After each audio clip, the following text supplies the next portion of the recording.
So Boston's top donkey wants Christmas without a honky. This week, the mayor's office sent out an email invite to members of the Boston City Council. It was an invitation to, and this isn't my wording, it's what the mayor said, to an electeds of color holiday party. Yeah, she was making a list of everyone who isn't white. But to her embarrassment, the invitation went to the entire city council, even the white folks. That's right. In 2023, the mayor of one of America's biggest Democrat-run cities threw a racially segregated holiday bash that would have made George Wallace proud. You know, good thing they didn't call it a Christmas party, right? That would be offensive. Me, I'm still waiting on the Muslim Hanukkah. Although you have to translate from the river to the sea into Hebrew. But really, menorah? That sounds sexist. I'm sticking to my whites-only Kwanzaa bash. Steve Ducey is making his favorite gumbo, and it goes great with crackers. Yeah.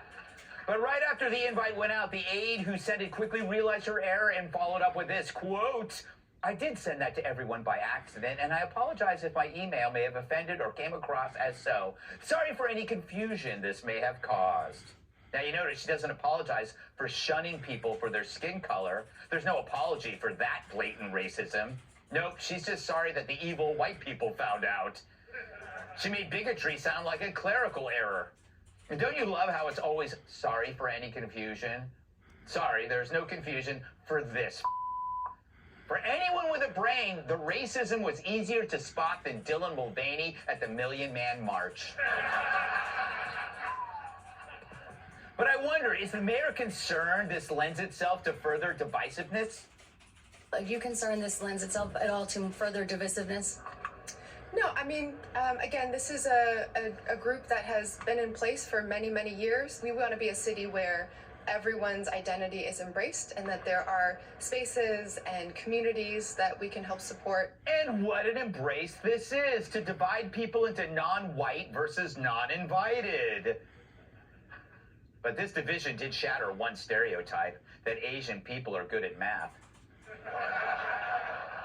Usually to be that clueless, you'd have to be the president of Harvard, or at least a graduate from there. And wouldn't you know it, Michelle is. She got 2 degrees from Harvard, one for law and one for having her head up her ass. Yeah. I think they call that pre-med. So it's no surprise she's a bigot. She's from the same woke meat grinder that turns fresh minds into the mush that protects Professor Gay and sees anything white as evil colonizers. But as a defense, Wu also said that, you know, there are many ways to celebrate. Yeah, and they're only racist some of the time. Just like Jimmy Kimmel. But then why was this party supposed to be secret? And is there a party that only white people can attend? Of course not. And there shouldn't be. The music would be terrible. But that's the point. Racial segregation is bad no matter which race is behind it. You know, we keep hearing about hostile work environments. So how are separate parties not hostile work environments? The answer is in the question. In a hostile work environment, nobody, even the top execs, will ever complain about it because it's a hostile work environment. The hostility can turn on you at any time. No wonder these diversity programs have been shown to increase workplace conflicts. And that's according to a piece from, of all places, the Harvard Business Review.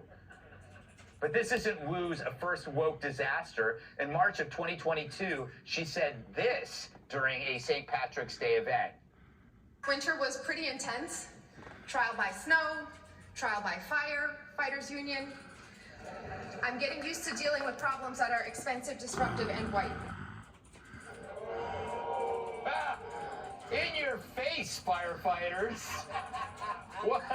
You think running into burning buildings makes you some kind of hero? White? D? But Mayor Wu isn't solely to blame. She's only doing what everyone else in her orbit believes. They're all neo-racists turned out of higher ed institutions like Harvard and the rest. Segregation is back. The only difference is that this time it's okay because it's not being led by white people. White people are privileged, so they get left out of parties, scholarships, jobs, and when they're victims of hate crimes, the media blames the Ford Escape. Remember that? It's a car.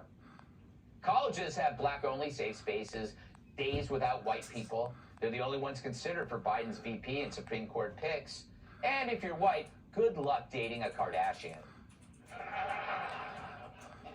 So we now judge by skin color, not character. Remember when it was the opposite? When a very wise person said, one day may you be judged not by the color of your skin, but by the content of your character? It wasn't Professor Gay who said that, although you can bet she says she did in her thesis.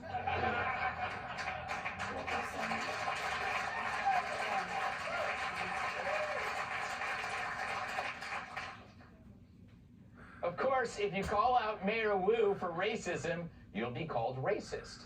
You're the bad guy for wanting desegregation in 2023 America, and yet a load of whites voted for her, as they also voted for Liz Warren when they thought she was Native American.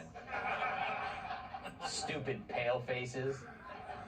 So how about giving those crackers some credit, Mayor Wu? After all, they're your constituents. They let you march in the St. Patrick's Day parade. You don't have to be Irish, you just have to be drunk.